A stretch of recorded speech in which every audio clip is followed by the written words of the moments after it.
that fits today's digital age.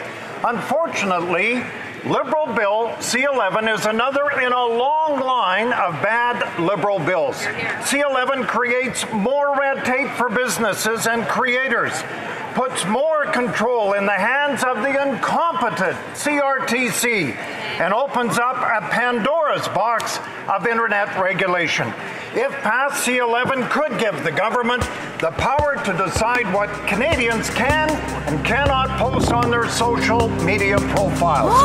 C-11 is going to limit consumer choice, drive up prices, create further uncertainty for Canadian businesses and creators, and limit the free expression of all Canadians. It's time this government to scrap C-11 and get back to the drawing board once and for all. Hitting record highs in Canada. Skyrocketing fuel costs add to the already increased costs of goods, and driving is becoming more and more unaffordable. But for Canadians in rural communities like my constituents in Battleford, Lloydminster, there is no alternative to driving to work, to school, or to getting everyday essentials. The reality is that taxes remain one of the largest components of fuel prices, and this Prime Minister could provide Canadians some much-needed relief. Instead, he chose to increase the carbon tax burden. Canada is the only G7 country to have raised taxes on gas during a global energy crisis. The Prime Minister is completely out of touch with Canadians, Mr. Speaker, and it is time that this NDP Liberal government stop rejecting common sense solutions like a GST suspension on gas prices or the elimination of the failed carbon tax. Mr. Speaker, Canadians deserve better. Thank you. Supporting my bill for a national health-based approach to substance use. Right Honourable Prime Minister. Mr. Speaker, our government recognizes that problematic substance use is a public health issue, and we are working with partners to advance a multifaceted health-based strategy to end the overdose and toxic drug supply crisis. That is why we've approved the BC proposal to decriminalize personal possession of small amounts of certain illegal drugs within the province. There is, of course, more to do, and we're taking action with a range of provinces and territories, as well as other partners, to end this ongoing tragedy. We know that we need to move forward on proper supports, and that's what we're doing with BC, and we look forward to talking with other provinces about that as well. The Honourable Member for Simcoe North.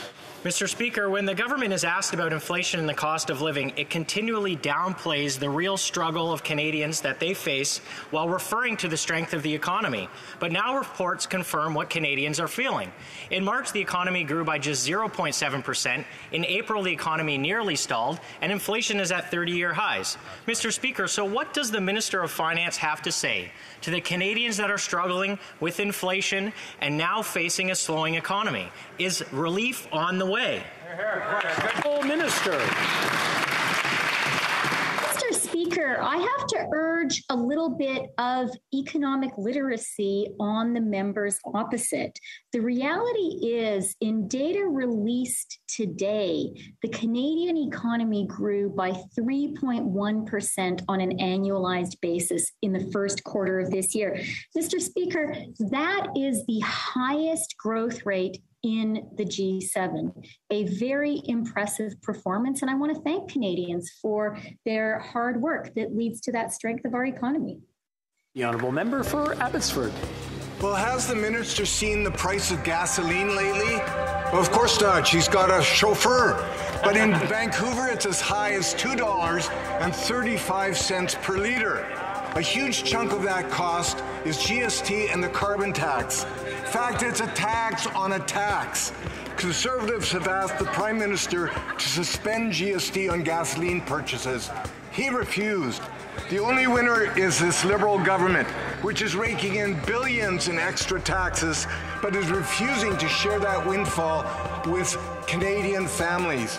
Why has this Prime Minister and this government so badly failed Canadians in their time of need? The Honourable Minister. Mr. Speaker, I have tremendous respect for the member.